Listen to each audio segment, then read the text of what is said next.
flexible metal conduits are not approved for grounding electrode conductors due to several factors. Firstly, susceptibility to damage is a major concern. Flexible metal conduits can be physically damaged during installation or movement.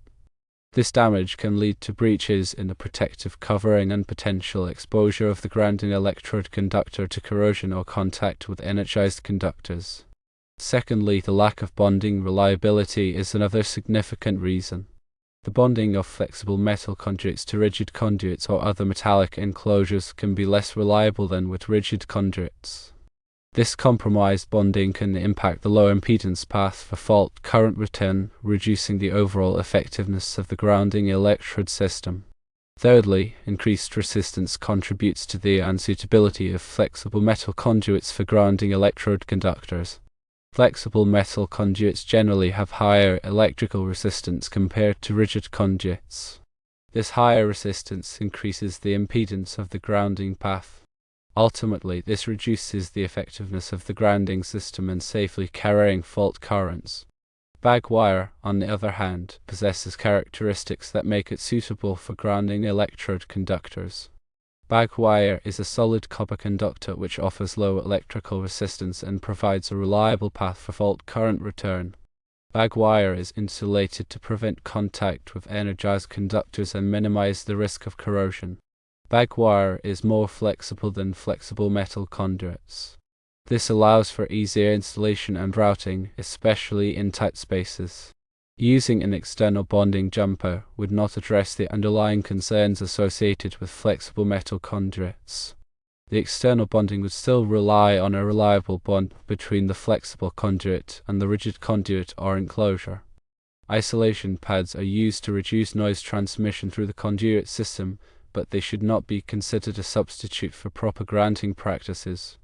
The National Electrical Code, specifically Section 250.64b, clearly states that liquid-tite flexible metal conduit or steel flexible metal conduit is not an approved raceway for grounding electrode conductors. This requirement is in place for the safety of the electrical system and to protect personnel working on it. The code mandates this to ensure a reliable, low-impedance ground fault path. Flexible metal conduits such as liquid-tite or steel flex are prone to damage from physical stress, corrosion and wear. The corrugated construction of flexible metal conduit introduces higher impedance compared to solid conductors or rigid conduit, which hinders its ability to effectively carry fault currents back to the source. The fittings used with flexible metal conduits may not provide a consistently reliable bond, especially over time, leading to an increased risk of ground faults.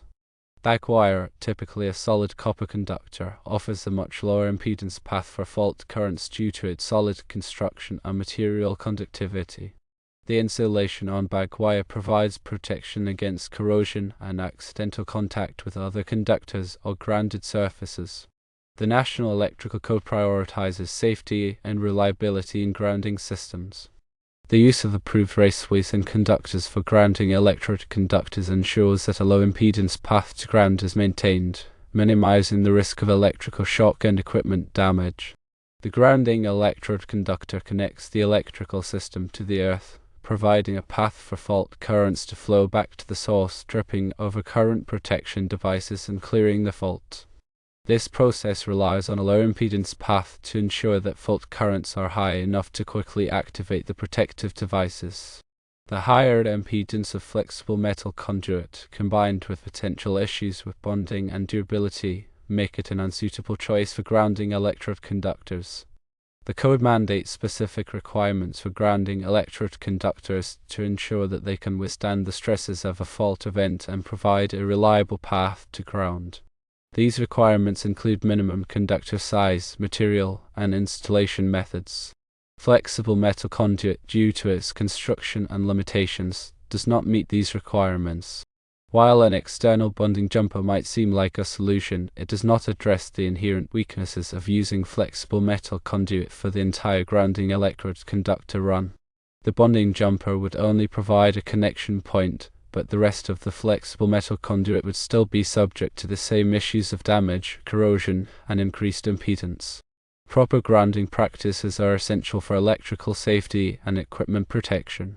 Following the requirements of the National Electrical Code ensures that the grounding system is properly designed and installed. The grounding electrode conductor must be continuous and without splices, except for those made using reversible compression connectors or exothermic welding. The grounding electrode conductor must be securely fastened to the grounding electrode. The grounding electrode conductor must be protected from physical damage. The size of the grounding electrode conductor must be based on the size of the service entrance conductors. Grounding electrode conductors are typically made of copper or aluminum. The grounding electrode is a conducting object that establishes a direct connection to the earth. Common types of grounding electrodes include ground rods, ground plates, and metal water pipes. Ground rods must be at least 8 feet long and driven into the ground at least 8 feet apart. Ground plates must have a surface area of at least 2 square feet. Metal water pipes must be in direct contact with the earth for at least 10 feet. The grounding electrode system must be properly maintained to ensure its effectiveness. The grounding electrode conductor and grounding electrodes must be inspected regularly for corrosion and damage. Any necessary repairs must be made promptly. Flexible metal conduit is suitable for other applications such as connecting motors and other equipment where flexibility is needed. In these applications, the equipment grounding conductor within the flexible metal conduit provides the necessary ground fault path. The equipment grounding conductor is sized according to the overcurrent protection device protecting the circuit.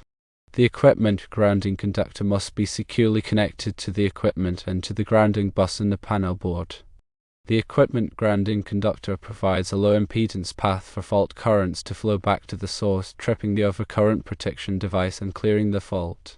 The equipment grounding conductor must be installed in the same raceway as the circuit conductors. The equipment grounding conductor must be green or green with a yellow stripe. The equipment grounding conductor must be sized according to the overcurrent protection device protecting the circuit. Grounding and bonding are essential for electrical safety. Grounding provides a path for fault currents to flow back to the source. Bonding connects all metal parts of the electrical system together to create a low impedance path for fault currents. Grounding and bonding help to prevent electrical shock and equipment damage. Grounding and bonding are required by the National Electrical Code. The National Electrical Code provides detailed requirements for grounding and bonding electrical systems.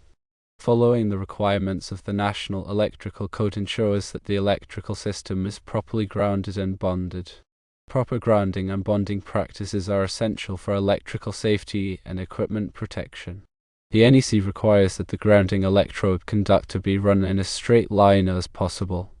Bends and kinks in the grounding electrode conductor can increase the impedance of the grounding path. The NEC requires that the grounding electrode conductor be protected from physical damage.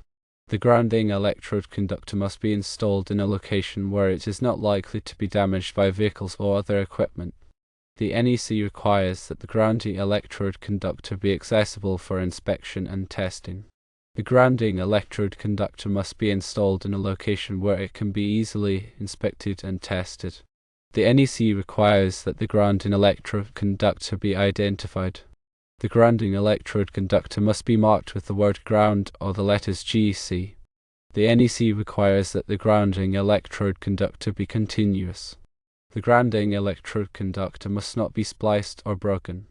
The NEC requires that the grounding electrode conductor be sized according to the size of the service entrance conductors. The grounding electrode conductor must be sized large enough to carry the maximum fault current that could occur on the system. The NEC requires that the grounding electrode conductor be connected to the grounding electrode. The grounding electrode conductor must be connected to the grounding electrode in a manner that provides a low impedance connection. The NEC requires that the grounding electrode system be tested periodically. The grounding electrode system must be tested to ensure that it is providing a low impedance path to ground. Electrical codes exist to ensure safety. Adhering to these codes protects people and property.